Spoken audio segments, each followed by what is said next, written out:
इथिलागि सौभाग्य दिने गला वर्ष ई कीर्तन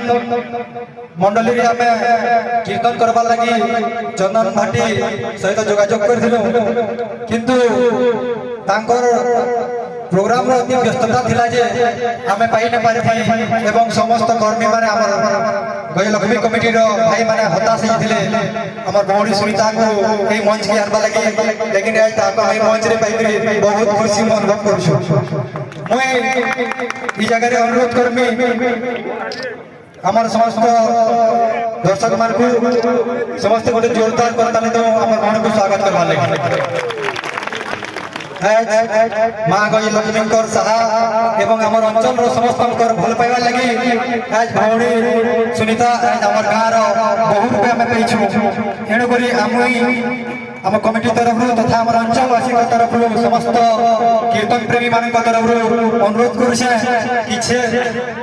गीत आम समस्त अंचलवासी को शुणाबे। बहुत बहुत धन्यवाद।